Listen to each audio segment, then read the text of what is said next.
Accessing agent files. Brian Sovryn. Early 21st century anarchist. Creator and host of the podcast Sovryn Tech. By the year 2021, the show would be instrumental in the downfall of various conservative ideologies in the government, helping usher in an incredible time. Hey, want to take a walk on the wild side and experience the bleeding edge of technology? Then get ready, because it doesn't get much more edgy than this. You're in for a wild ride. You're listening to Sovryn Tech with your host, the man in triple black, the Golden Stallion of the tech world, Brian Sovryn. He's got a huge brain. And now here's Brian. And everybody's wondering, what is causing all this? So yes, the Golden Stallion here with you, the man of tomorrow. Got a little special for you. I was very, very graciously asked to be on Crypto Convos with MK Lords, the inimitable MK Lords, which that show is actually part of the World Crypto Network. That's run by, of course, Thomas Hunt, real class act of a guy, famously known for running the Bitcoin group, which I've been on in the past, and look forward to being on again as my schedule permits. Real honor to even be, always invited to be on that. So, but it was really great to talk. The real honor was being, to be on Crypto Convos. It was awesome. And I was, I got to admit, I was following up after being on with Patrick, or after she had Patrick Byrne on, after MK had Patrick Byrne on, and I was just like, holy shit, I better say something, I better say something interesting. And so, but it was a good time. And, MK had great questions. She really let a lot of even some of my more not so popular ideas out. And, I really think, like I said, I shared this on social media, where whatever social media venue I have available, and I said, I was like, really, that is the hallmark of a great host. And MK certainly is that. She really lets, just lets it get out there. And again, asks very great questions. It was fantastic. I had a great time. So thanks to MK Lords for that. And, I will also put the link to the video version of the show in the show notes at sovryntech.com, so you can check that out. Admittedly, my video, in fact, a good friend of mine, told me, he's like, Mark DeMeasel, he's like, man, it's like your video looked rough, and I didn't catch it till after the fact, but I had put it was on Google Hangouts, and the internet where I live in New Hampshire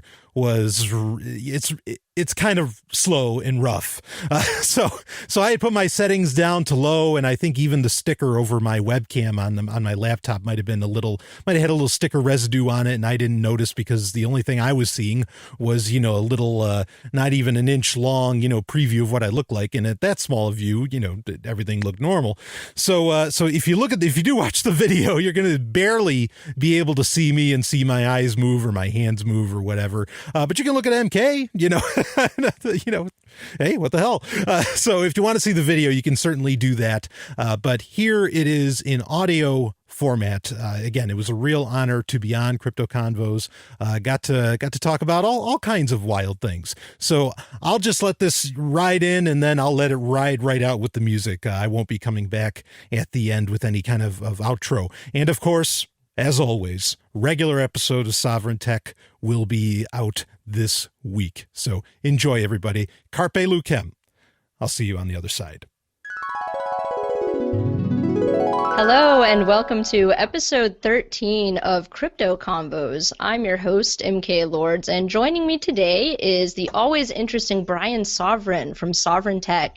We're going to be talking about a bunch of different things today, so it should be really exciting. I'm a big fan of his podcast. Everyone should check it out. It's really, really awesome. So how are you doing today, Brian? Doing great, and to say always interesting, that's might be the nicest thing I've ever heard said about me, so thank you. I usually get like always inflammatory, or I get always insane, always crazy, something like that. So interesting, that's good. I'll take it. Well, I think your stuff's pretty rational. I definitely wouldn't call it insane. So appreciate that. Yeah. Definitely probably inflammatory at times. So if you want to hear crazy things, listening to Sovryn Tech is a great, or not crazy, but wild things, good place to go. it's wild and intelligent. It's a good combination of both. So I really like that. So Yeah, I like to think so. awesome. So what I always like to ask guests first is what has kind of been their philosophical progression? Where did you kind of start, and how did you kind of end up to where you are now philosophically? Ooh, boy. I'll try and make this as brief as possible. I usually crack the joke that I'm on my third life right now because it's been a bit of a roller coaster ride. When I was young, I was literally known. I went to a lot of conventions after I turned like 17, and my mother kind of turned me loose. And I literally got the title of King of the Nerds. Like I was this is before the internet, or I mean the internet was there, but it wasn't like Wikipedia and Google, where you could find answers to things. And so if you're really good at quizzes and you knew a lot of trivia, you became kind of popular. And so I became really popular on the convention circuit, really all over the place.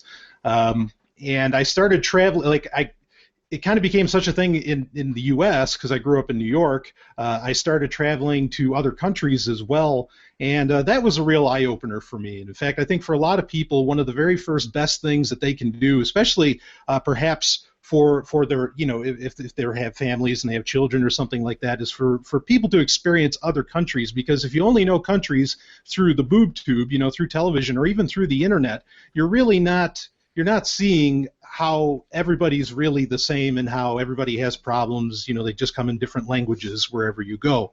And so that was really eye-opening for me to see that. And I think that definitely laid the real foundation to first off have the independence of being allowed to travel on my own at what some would consider a young age, and then also to really see the world at a pretty young age. That definitely really it really helps you sift through the bullshit that you get on television and that you get on the internet even today, and all of that. So, but unfortunately, the one bit of bullshit I did fall for is I joined the U.S. Army after 9/11.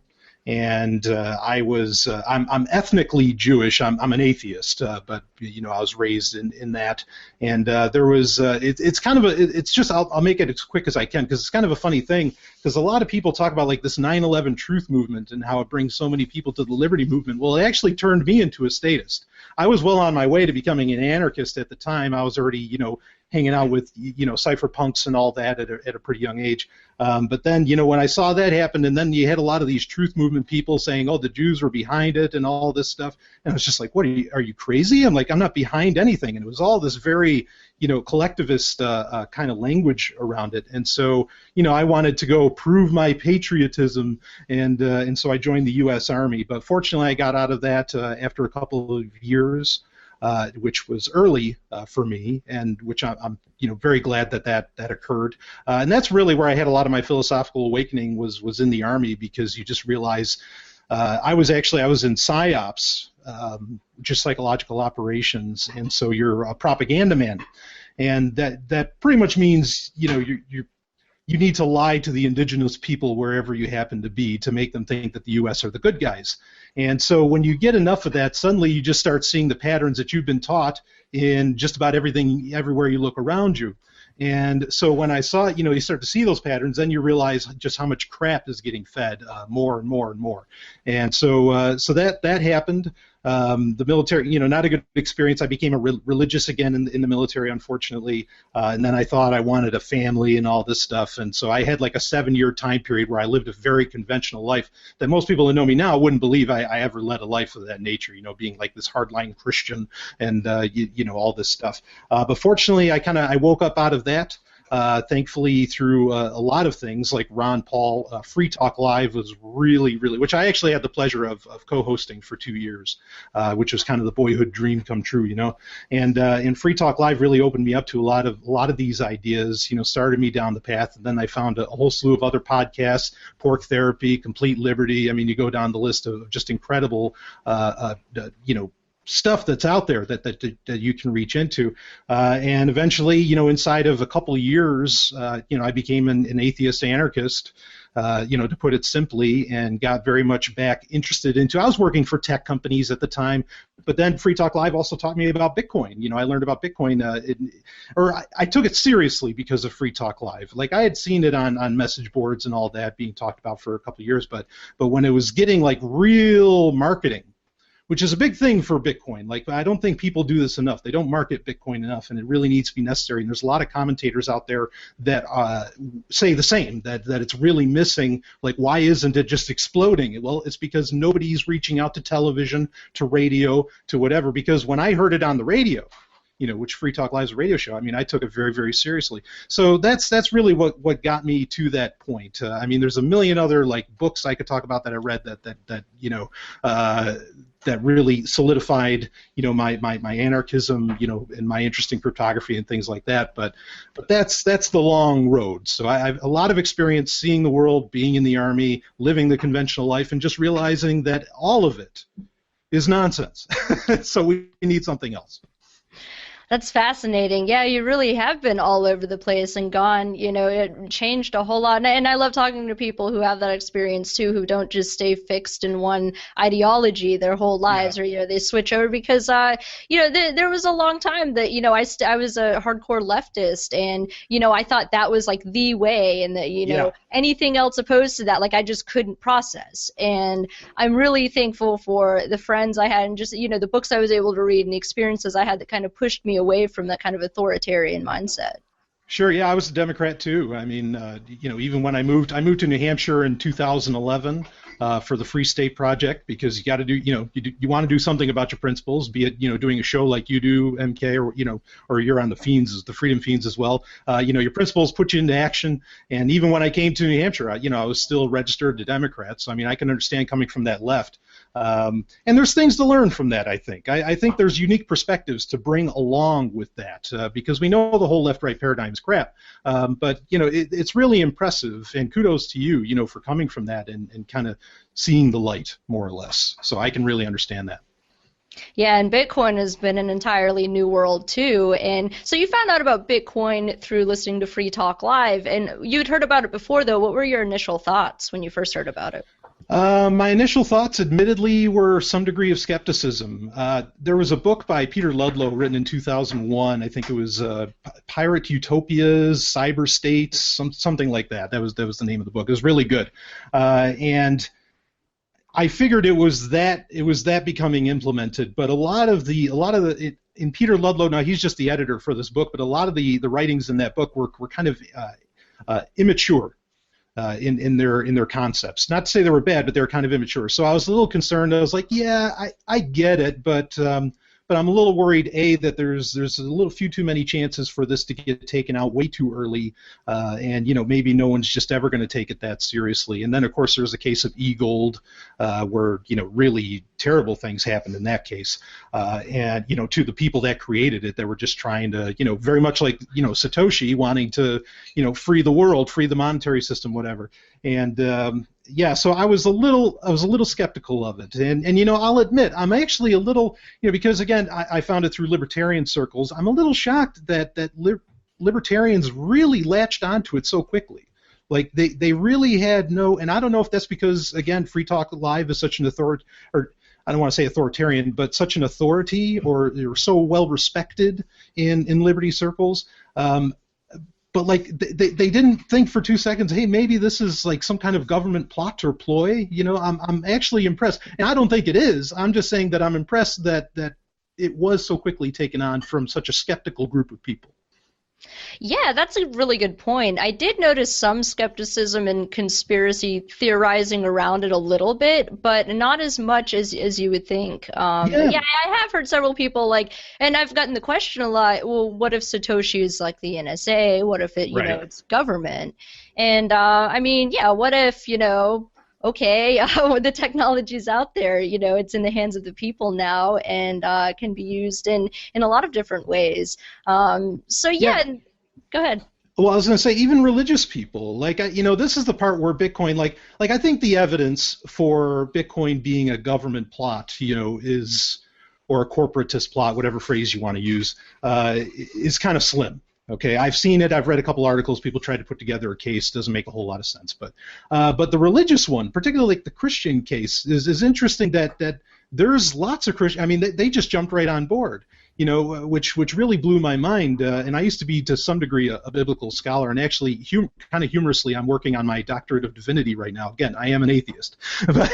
but regardless, you know, like the Book of Revelation it talks about. It never says there's a one world government. It says that there would be a one world economy. That's how it literally describes it. And so I'm shocked that there weren't more religious people that said, hey, this Bitcoin thing is going to be that one currency to rule them all. This isn't good. In fact, I noticed O'Reilly. Now I think they changed the name of this book, but there was a book getting released by O'Reilly, and they're putting out a lot of Bitcoin books. And one of them was called Bitcoin, the New World Currency. And I was like, what marketing moron, you know, decided to say New World Currency? I mean, because that's so close to saying New World Order. You know, it's a nightmare to do that. But as I understand it, because when you click the link for that book now, and it goes to Amazon where you can pre-order it, it comes out in February, they changed the name to Blockchain, the New Economy, which sounds a lot less incendiary from a religious perspective, in my opinion. But that shocks me too, though, is that there isn't more religious people that are very, very, you know, kind of your apocalyptic types, very concerned about Bitcoin. So yeah, just shocking.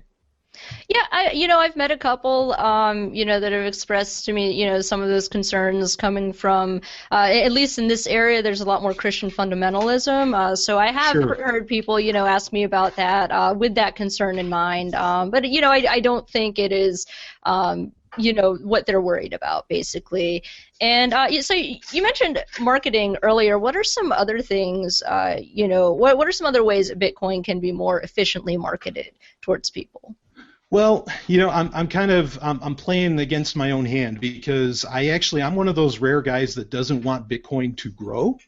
I want Bitcoin to have value, and I want Bitcoin to exist. I just don't, people don't need Bitcoin to, if you want to buy something online, use PayPal. You've already got it. You already have this whole system that can, and the whole system's nonsense, but then a lot of Bitcoin people are just going back into that system.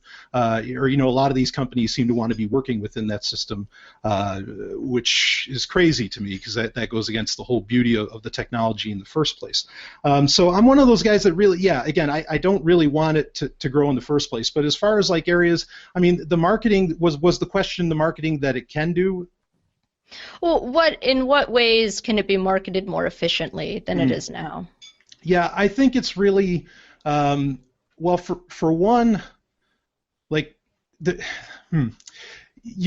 keep talking about making the apps easier to use and for grandma to use and all of this stuff. And I was at a conference and I asked this question. I was like, don't you think that Bitcoin should be getting marketed towards, and there was a panel up there, Brock Pierce and all these guys. And I was like, don't you think you should be like reaching out to radio and all this stuff? And they just said it's too early. It's too early. And I think that's nonsense. Real marketing, and I'm actually an ad exec, so I know a thing or two about marketing. Marketing has to be a very slow build. Now, Bitcoin's had that for a while, where it was a very slow build. Probably the smartest thing to ever happen to Bitcoin, and I'm not touting, Free Talk Live or anything, in this regard, but the fact is that Gavin Andreessen went to Ian and Mark, who are the hosts of that show, and said, I've got this. I would love for you guys to talk about this. And he was a fan of Free Talk Live. And so he created, the word cult is a nasty word by and large, okay? But in marketing, it's a positive word. It's your end goal that you want. And so to get a cult, you have to have this slow build. You have to build up people, grassroots, really slowly. And the thing is that grassroots, as you can clearly see, is already, here, come and gone. So now it is time to get on radio, to do what Wegmans does, to do what Trader Joe's does. Get on radio, get on television. Television would be a huge thing that Bitcoin needs to get involved in, because if you already have these apps that make it so easy for grandma to use, well, grandma's got to hear about it. Grandma's not, I get it. Grandma's on Facebook, but Facebook's filtering all, just about every ad out there, unless you're hashing out, millions of dollars a year anyway.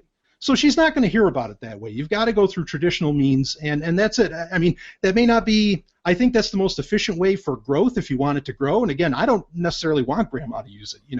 I want it to help the people, around the world. I want it to help anarchists, activists, and whoever, the system keeps on screwing. Like in California, you have, porn stars that are getting their bank accounts, shut off for no reason whatsoever. And I want those people helped because they're perfectly legitimate businesses, okay? And especially there. I mean, granted, I understand there's only 2 states where porn is legal in the U.S., and that's California and New Hampshire. Yeah, New Hampshire. But, okay, but I mean, they're legitimate. They're legal. That's the very nature of legitimate. And so for those people to be getting screwed by the system shows the fallacy of the system, but also it shows the importance of where Bitcoin is needed. It's actually not needed, for whatever, pick the company, Lowe's or Home Depot, I don't know. None of these people need this. It's where it's needed, it's already getting well used. But yeah, if the question is where to market, well, again, it's just TV and radio. People you got to spend money to make money. It's a truism, but it's true. And if you spend the money there, the people will come. So, whether I like it or not. Yeah, and I don't know if you've seen the FIVA ad that was geared towards television, but I think it's an excellent way to market. Are you familiar with the FIVA team? The Troll, I love Please? Those guys. Yeah, Les Pilar, awesome. Yeah, so they didn't. I think they did an excellent job with their commercial. And actually, here in Pensacola, I have a commercial on the radio, a Bitcoin commercial, and it's focused on the charity aspect of Bitcoin. And that's actually directed a lot of calls. I work at Roberts & Roberts during the day. It's precious metals, but we're also big Bitcoin enthusiasts. So we're constantly, we're taking calls from people who are curious about Bitcoin, and they want to know more about it. And we have the quick start guides out and stuff like that. But I do think you make a really good point when you say that maybe this isn't something that needs to be used at Starbucks, to buy your coffee with, or just buy, these random things. I kind of see Bitcoin as a tool to affect social change of some kind. And while I don't look down on people who buy coffee or whatever with Bitcoin, I think it has greater implications. So what are some of the other ways you see Bitcoin kind of changing things, outside just consumerism, kind of buying things? Other ways that it changes things, well, it's really, and this is a point that can't get talked about enough. And the first time I heard it was from a great blogger, and he actually does a lot of the Bitcoin conventions as well. That's Steve Michaels. And he says, you got to understand, this is really the very first unit, the very first commodity, or, monetary unit, I guess is the best word, that actually you own. It's not, no government's telling you that it's legal and legit and you can have it or whatever. There's no central authority telling you that it's yours. You own it. You got it. You own it. And that's a big deal. I mean, even gold, I don't think necessarily matches up to that in many ways. So in that regard, that's huge, is that you finally have some form of tangible medium of exchange that you genuinely, no bank, none of that stuff. And, that's something else too, is, a lot of these companies really, they're running to the banks to want to work with the banks, a lot of Bitcoin companies. And that's a problem too, that they're totally missing the ball, is that banks aren't needed. They're not necessary at all. And so I think the irony is that Bitcoin allows pretty much every financial instrument that we understand today, that's on Wall Street or, whatever. And it shows that none of them are necessary, and in fact, maybe they're all scams. This includes even the stock market and all that stuff. But the irony is that everybody is figuring out, or is trying to figure out, how to make Bitcoin work within that system. And it's a fool's errand. It's probably gonna happen, but at the same time, I think there's things far more efficient at doing this job, like Apple Pay and a slew of others. Google Wallet. Google just bought SoftCard or SoftBank, or SoftCard, not SoftBank. That's a Japanese company, but SoftCard, which is a wallet system. All these people are getting involved in that, and in my opinion, Apple Pay is going to put the kibosh on pretty much any wild dream. As far as in the standard system, the conventional financial system that we know that Bitcoin could be a part of. Now, it seems like there's always two, and maybe Bitcoin will be the other one and Apple Pay will be the other. But That's not meant to be a dire warning, because at the same time, that just means Bitcoin gets used by the people that actually need it. I guess that's really what does Bitcoin say to everything? It says that really the financial system as we know it doesn't need to exist the way that it does. And I mean, one could get into like blockchain technology in general, but that's a whole other can of worms. Well, yeah, there is this huge debate among people in Bitcoin of, how much do you put your foot into the legacy system and try to kind of, work that so you kind of are angling for a main, mass adoption angle, or how much should you stick to principles and, you just what's in the white paper and like using Bitcoin for, in other ways, being your own bank, things like that. So I wanted to ask you about the recent $75 million injection into Coinbase. Do you view this as a good thing for getting mainstream acceptance of Bitcoin, or did they just get hacked by Wall Street? Is it a good thing for mainstream acceptance? Yes. Did they get hacked by Wall Street? Yes. So the answer is the same for both. But then, the caveat is like I was saying, is mainstream acceptance a good thing? Certainly, I don't know that anybody would be happy that Wall Street's getting involved. Well, okay, lots of people would be happy that Wall Street's getting involved, but a lot of people, a lot of early adopters of Bitcoin probably don't want them there at all. I would assume, but there's a bigger problem. I mean, with any of these, technologies or whatever they happen to be, or Coinbase doing what they do, and I don't mean to necessarily insult them. I've used their service often, and they're great. But at the same time, as soon as you start bringing that money in, strings are attached with so much of this money, and I get very worried. Like in fact, there's the side chains like with Blockstream that they're trying to develop side chains and all this. I mean, the instant I read that one of the VCs, some of that money that came into them, it was like 21 million, which is pennies, I guess, compared to 75. But one of the guys involved was Eric Schmidt. I'm like, Eric Schmidt. This is the guy that says if you're doing something, if what you're doing is wrong, maybe you shouldn't, or if what you're doing you don't want people to see, maybe you shouldn't be doing it. I mean, one of the big taglines, albeit inaccurate, one of the big taglines of Bitcoin was anonymity. You want, it was supposed to be anonymous, however far you could push it.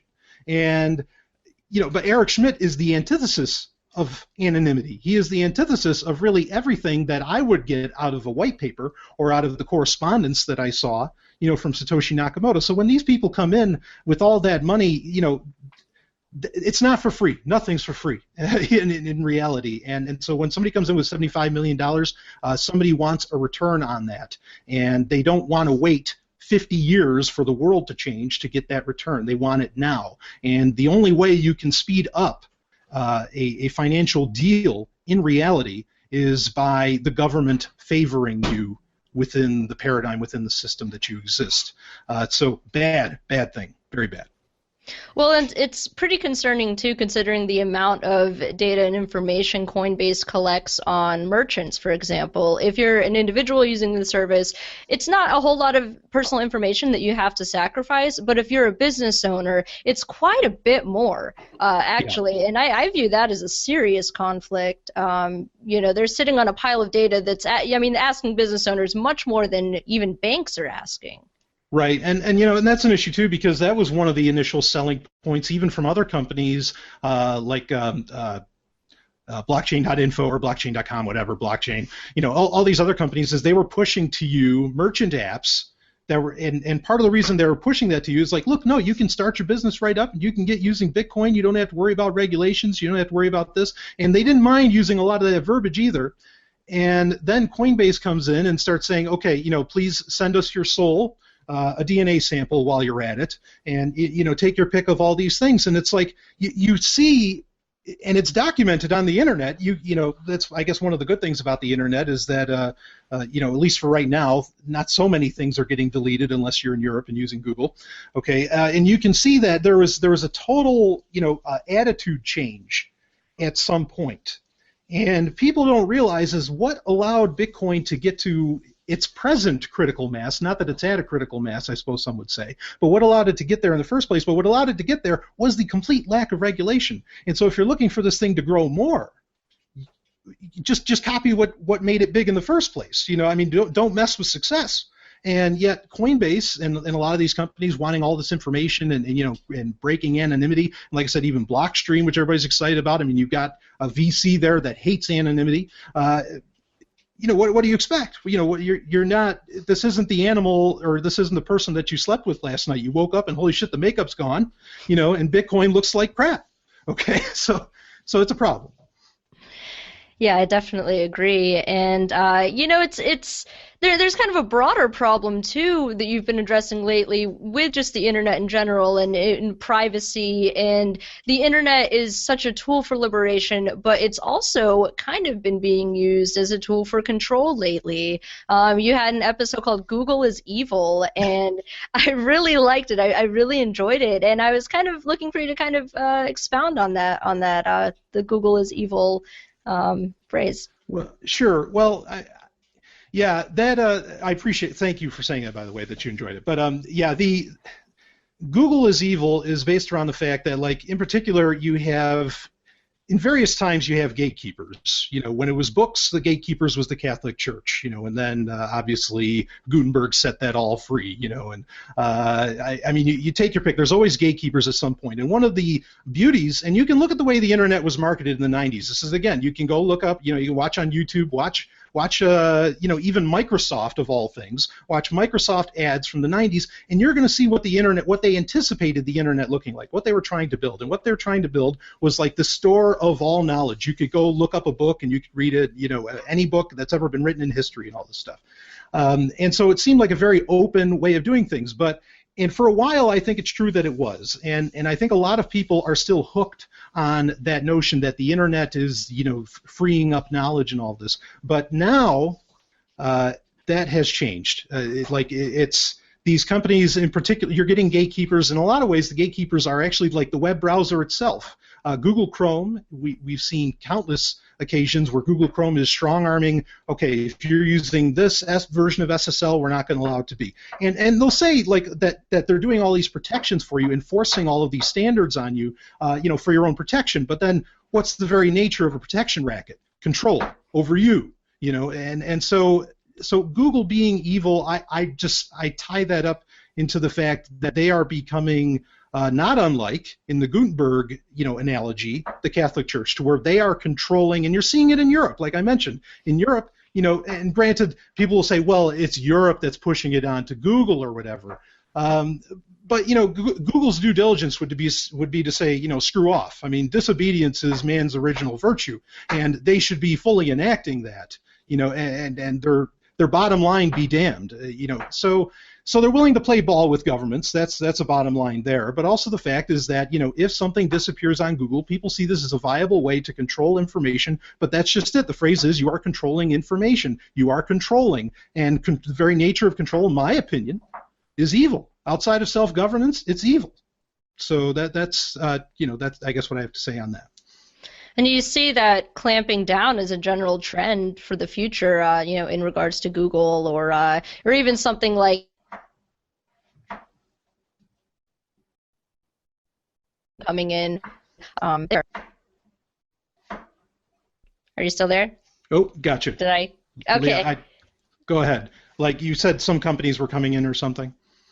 Oh, I was saying, do you view the clamping down and just trying to control as a general trend for the future in regards to Google, or even something like net neutrality, where you have governments trying to influence, the net? What do you think about that? Is it a general trend towards control with the internet that we currently have? Yeah, and it's interesting. There was a great article by Julian Assange about a month or two back, maybe, and he pretty much laid out the history of the internet, and he generally showed where everything could have been different, where what Google's doing right now, where you take your pick of the company is doing right now, could have been avoided. All these systems of control that have been implemented onto the internet could have been completely avoided from the very beginning, and it was all ignored. And so, it's being built from the ground up to be far more centralized, which is what Google's all about in the first place. Centralization is the antithesis of freedom, which I think Bitcoin has shown that very well, along with a lot of other blockchain technology. And so, it's the system itself inherently is about reining in, about control, as it is. And I wish I saw it. I mean, granted, I'm only 33, so I was using the internet in my teens, but I wish I knew. I wish I knew really, really early on. And because I give examples of technologies that have been around just as long as the internet, are still as adaptable as the internet, like Usenet, which is different from the World Wide Web, which is what generally people mean when they say the internet. And these things are completely decentralized. No one can control them. It's very difficult to even market on them. There's a whole slew of problems. And it's funny because everybody just left, or not everybody, but the mainstream left these technologies in the dust, even though they're still totally viable. And they even use modern things, like it allows you to, download, movies or whatever else. You take your pick of it. So it's interesting that the choices were there for far more adaptable technology and far superior technology to be used, and those choices weren't made. By whoever, me included, I guess. But now we can kind of see it.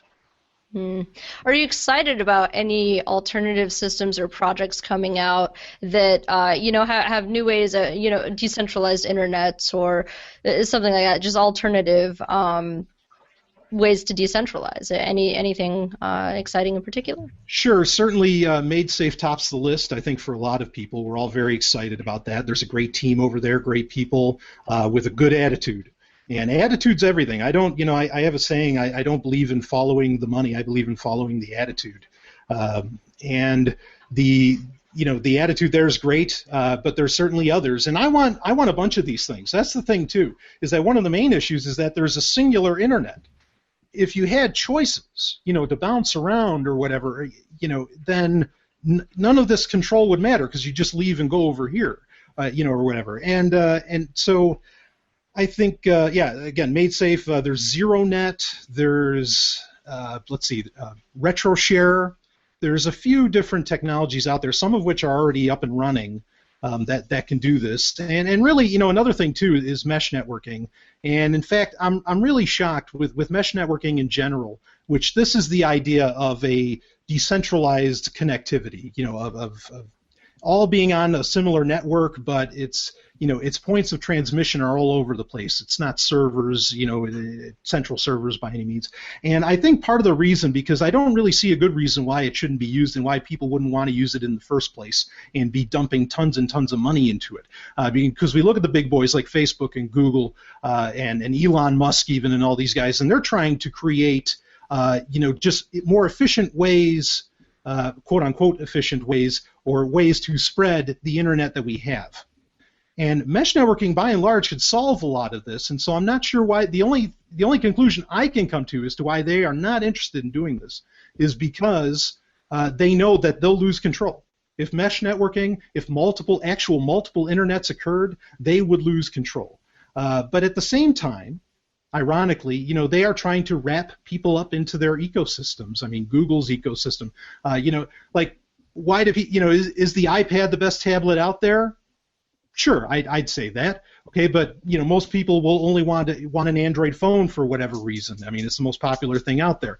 But so why do people kind of stick with one system? Because it's so easy. The way they have everything so centralized, and for all your settings to go across the board, you end up buying an Android tablet instead of getting the best tablet in the biz. And I'm not promoting either of those, but I'm just saying that. So you have this weird. It's not that. Yeah, it's tough to kind of lay out because it seems like such a big overarching plan. But I think they realize that they need to get people tied in to these systems. Otherwise, when independent people come out with things like Bitcoin, like mesh networking and whatever, they're going to see the real beauty of it and they're going to run to it. So hook people while you can. Get their whole lives on Google, get their whole lives on Apple, get their whole lives on Amazon. That way they just don't want to leave. Well, and it's always fascinating in an evil genius kind of way, the addictive nature of social media and things like Facebook. Sure. It's geared to suck you in and make you waste hours on it. And I found myself doing this. I'm completely guilty of this myself. Me too. I mean, it's very addicting, and it just kind of appeals to whatever part of that brain whatever part of your brain that is. And I was actually reading an article lately that, maybe addiction stems from this lack of human bonding. And if you can get addicted to social media, then it's really wanting connection with people. You're wanting to establish connection with people over this kind of, electronic medium. And that's good in some ways, but I think it kind of, it could lead to, other problems. I mean, again, like when you're wasting a lot of time, you're just sucked into Facebook. Maybe you don't know there are other options because there's that huge distraction. And I think whether it's television or, whatever, everyone has their thing that they spend a lot of time on. And, maybe it is distracting on some level. But yeah, with like Sure. Facebook and Google, it is something, again, it's geniusly made, and you can tell it's obviously intentionally geared to just suck people in and get them addicted. Yeah, I know. I agree, and it's interesting too because I mean, like one case of this would be like the phone company, and this is the problem that if you don't have actual choices, if you get stuck into a set ecosystem, you end up with things like Ma Bell. You end up with things like AT&T, where you will pay exorbitant prices for long distance and whatever else. Just because you kind of get hooked into wanting to get that that human connection, and I get it that you want that human connection, but I think where phones like the good old-fashioned landlines, quote unquote, not to say they're good, won out was that it never allowed your communication to go beyond the Dunbar number. Now the Dunbar number is the theory, the research theory that you can only handle like between 5 and 150 people meaningfully, conversing with them or connecting with them, whatever that looks like. And I think it's interesting because like Facebook, like I think a lot of people went out there to try and like max out their Dunbar numbers, and that's what got so exciting in the early aughts with MySpace and maybe just the internet in general with chat rooms and AOL and all that stuff.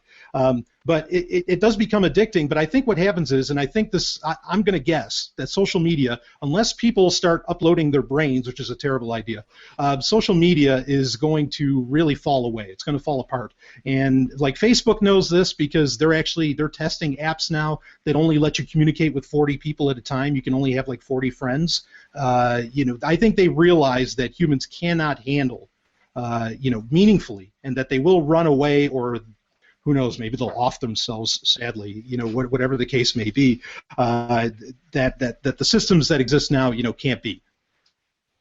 Yeah, so I think maybe we've almost reached peak Facebook. I mean, I find myself, getting overwhelmed with it a lot of times too, and having to separate and just like tap out, like, this is just overstimulation, I guess, for me. But yeah, I have to take a break from it, and I think there is something to the Dunbar number, and I can't even handle like over 10 people or so. I mean, it gets overwhelming for me. Yeah, absolutely. I mean, and what can you do with 100 or 500 friends or 5,000 friends or whatever? I mean, just think about it. Like the fact that you are, it's an old saying, but you're talking at people. You're not actually talking to people. And what a waste. Unless, you're just kind of like marketing out to people. And I'm not saying there isn't a place for that. Okay, but actually, Prince, the artist Prince, he had a great song on a new album that just came out called Clouds. And he says, he's talking about how like everybody's a celebrity now, all the world's a stage, what's even real? And it's true, because if everybody's acting like they're on TV, I mean, and that's the thing, people act like they're rock stars on these social media networks. I mean, you're not getting anything real. It's all farce. It's as much a farce as the system that Bitcoin was trying to bring down, that the internet was supposedly going to bring down, and all of this. You can't help but come to realize it. So if it helps people realize it faster, great. But I don't know. I'm impatient. Yeah, I definitely feel you with the impatience, and it is a show. It's the world's kind of a stage, and a lot of it is just trying to boost signals and stuff like that. Are you familiar with the series Black Mirror? Yes. Yep. Yeah, that's good stuff, boy. Yeah, it's the modern day Twilight Zone, and it's really like I mean, it brings up some really interesting concepts. Yeah, I've really been enjoying it lately, and because I kind of came from, I wasn't a very tech-savvy person. I learned more about Bitcoin. I've been learning more about tech in general, and it's really fascinating, but now I'm like watching Black Mirror, and it's kind of, some of it's freaking me out because it's becoming so present. It's a lot of the concepts are already here. For instance, there was I came across this website called InvisibleGirlfriend.com, where this app would basically text you pretending to be, your girlfriend, if you were texting in public or something and needing an excuse to leave. But it was like this fake girlfriend that they would construct for you. And it reminded me of the Black Mirror episode where the woman's boyfriend or husband passes away, and they try to bring him back. Her friend gets her connected with this app who will like text and email back to her as if it's him, and it's just so creepy. I mean, I watched this episode, and like literally, it was like a week later, I come across this website. It's like, it's here. Yeah. A lot of the rate at which things are developing, like you could make this wild science fiction, show or whatever, and the next week, absolutely, suddenly it's all real. So, which is good for me, because when I do a tech show, I'm never out of content. It makes my life easy, I'll admit that, so I shouldn't complain too much. It is really fascinating, and I mean, it raises all of these, all of these ethical questions, and something I've kind of been interested in lately is kind of transhumanism, and what are your thoughts on that? I mean, I still don't know what to think, honestly. I'm kind of like, it's creepy, but I mean, it's kind of cool. Sure. Well, okay, yeah. So the easy answer to get out of that is, of course, and this is what a lot of people will say, especially like in anarchist circles or freedom-minded people, liberty-minded people, is that, well, if the government's there, you might not want to be putting your brain into into some robot that could be controlled, right? I mean, that's not a good idea, because who's the gatekeeper, like we were saying earlier? And with transhumanism in general, AI is a different story, and I wouldn't mind touching on that too. But like with transhumanism itself, it's something, if we're concerned about privacy, and some people would say the very nature of civilization was, privacy was the ability to build up walls around us. Not to say that so that we didn't connect with other people. I think that's a fallacy. But but privacy is a driving force in human evolution and advancement.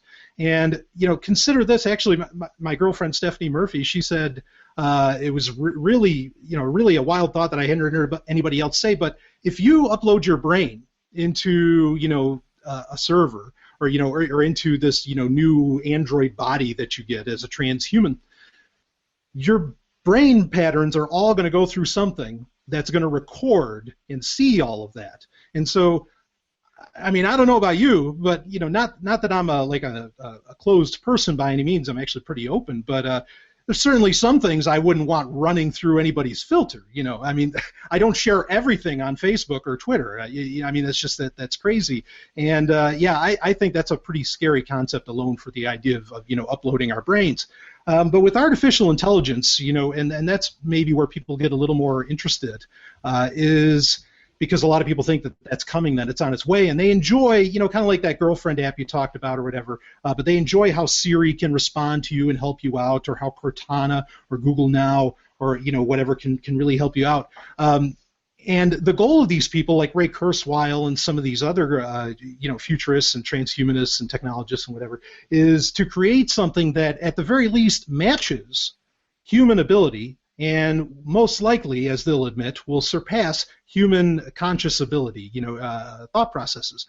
And so, and this is a point I bring up on my show often enough, but nobody ever asks a lot of these technology people, why do you want to build this? No, really, why do you want to build this?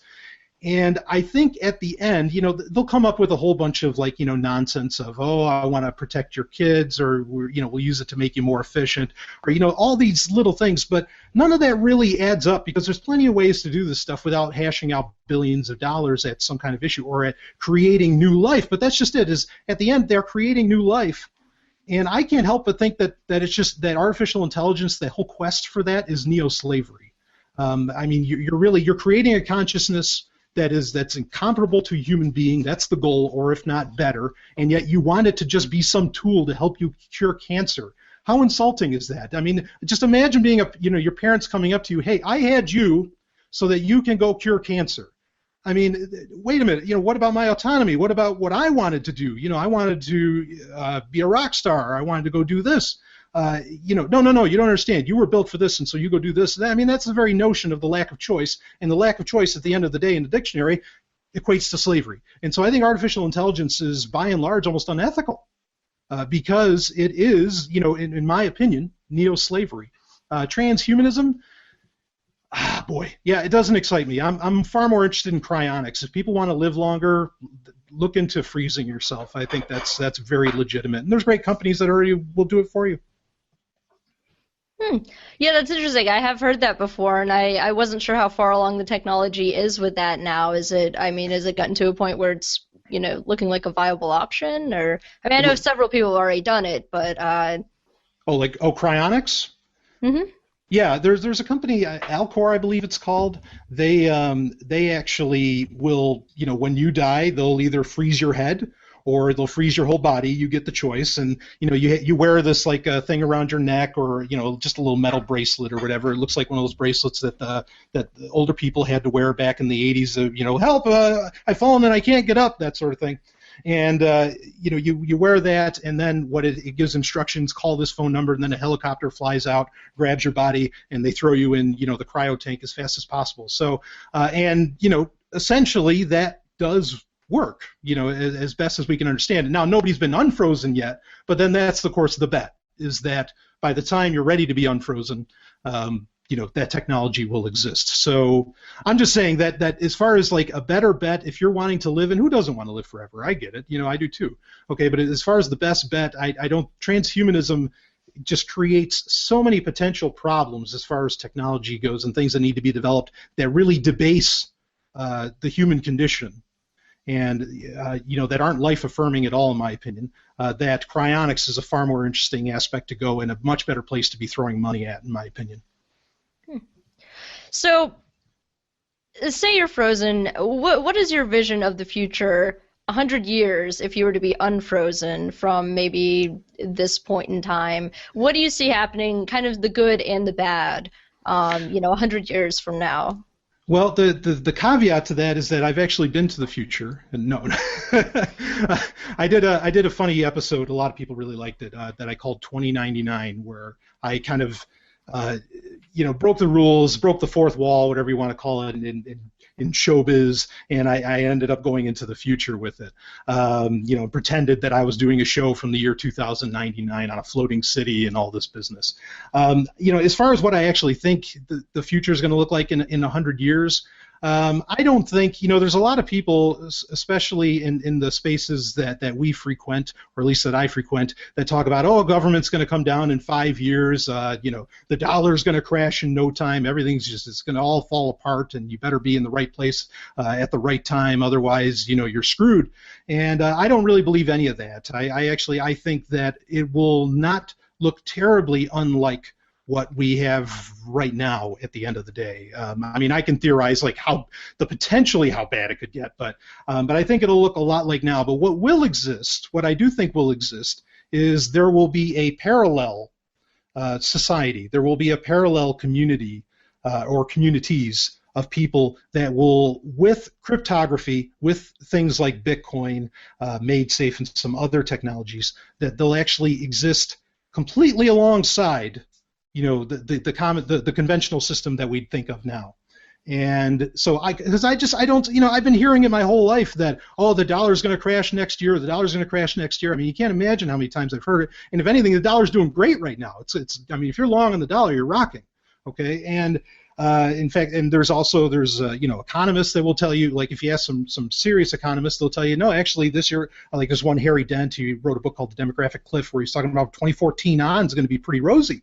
So I don't see things getting bad, but there's still, the system inherently is violent. The system inherently is malicious towards the human condition, towards human advancement, and with freedom and life-affirming principles involved.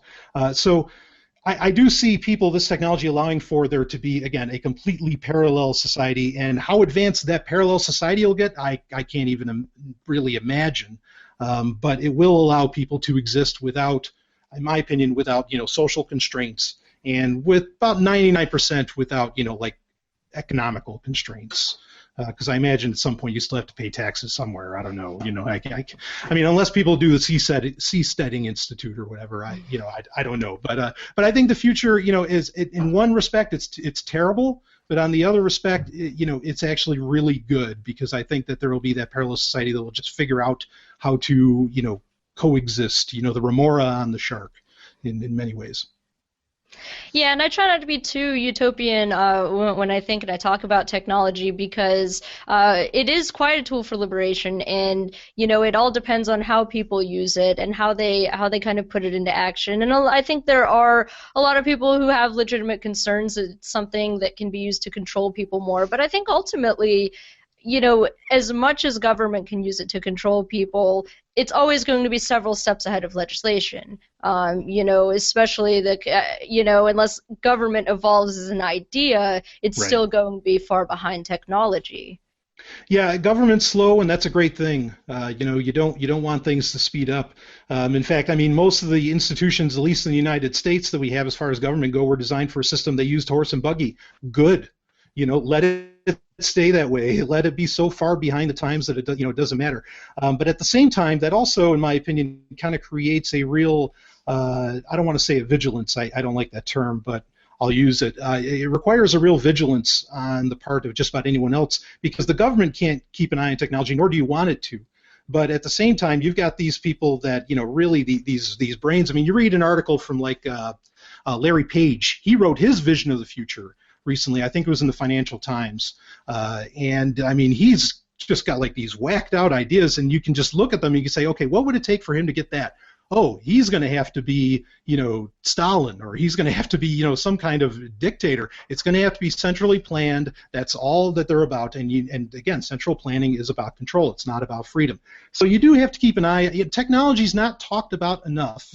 Religion, like in the workplace, you can't talk about politics, can't talk about religion, right?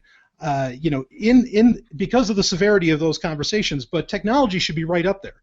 I'm not saying I want to ban people what people are talking about. I'm just saying it's as severe as a conversation as politics and religion, but no one treats it as such. They kind of just let the brains do what they do, and that's not a good idea, because some of these people have some very strange notions of where they want the future to go.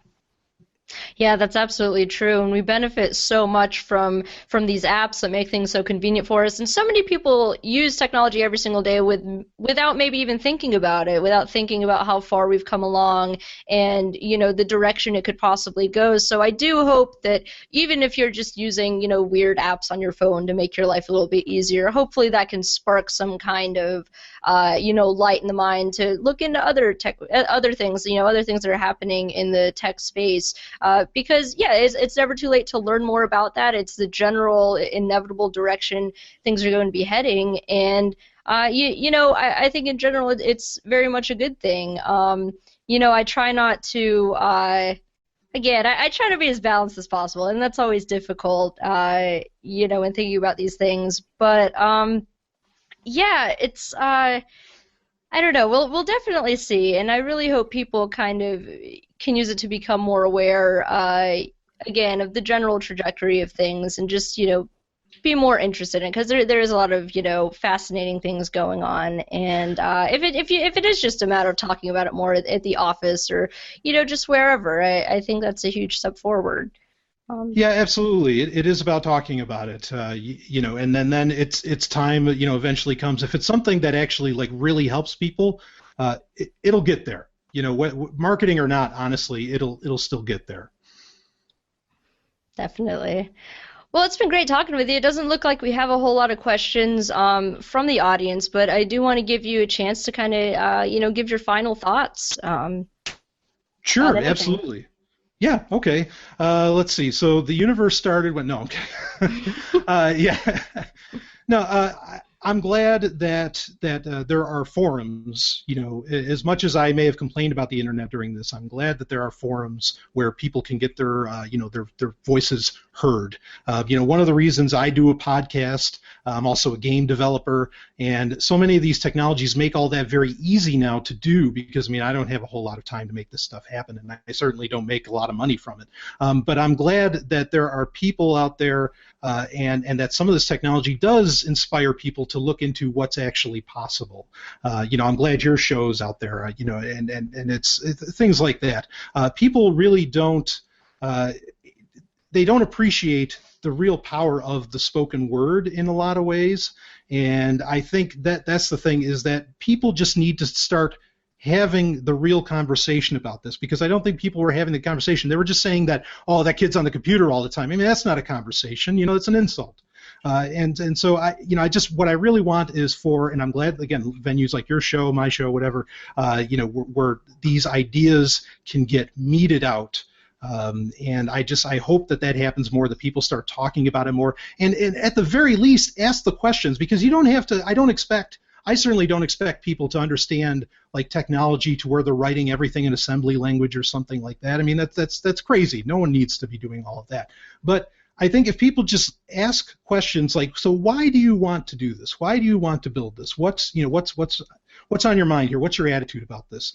And I think people will just intrinsically, especially if they can get it face to face, will just intrinsically kind of see when something is not helpful to them, or when something is, I don't trust that so much. So my thoughts on everything is just people need to start talking about technology, and you can't stop the forward march of technology. I say this all the time. I know you can't stop it. It's been going for 6,000, 10,000, however many thousands of years. But you can certainly steer which way it goes, and you have the choice of either it being in a life-affirming direction or in a direction of mental or maybe even physical slavery. I mean, depending on how far, how apocalyptic perhaps it gets. So people do have the choice still right now. Where none of this stuff is normal. The internet's not normal. None of it's normal. So just start talking, start conversing, and yeah. Amen. Yeah, I'll take an amen to that. That's great. And where can people keep up with your work? Sure. Sovryntech.com. Now, that's Sovryn, and that's, of course, because I'm Brian Sovryn. So Sovryntech.com is where you can find just about anything that I do right now. There's links to Twitter and all those other great sites where you can follow me. My Twitter handle is the same, @Sovryn_Tech, with the RY and all that. Also, I do have a game coming out actually April 5th of 2015 of this year from Zomia Offline Games. It's called Hyperchronius. There is a ZomiaOfflineGames.com, but you really won't see anything there yet. But I've got a lot of pretty wild surprises coming in the near future. So do keep a lookout for that. Awesome. Well, thanks again so much for talking with me, Brian. It's always a pleasure. And check out Sovryn Tech. It's a great podcast, and I'm looking forward to that game too. So I don't have a guest for next week, but I will be continuing the show most likely. And until next time, keep calm and encrypt on. You just experienced Sovryn Tech. Go to Sovryntech.com, that's Sovryn Tech.com, and connect with us there. Find links from today's show and catch our podcast feed. Sovryn Tech is copy heart. Copying art is an act of love, and love is not subject to law. So please share the show however you like. Welcome to the evolution.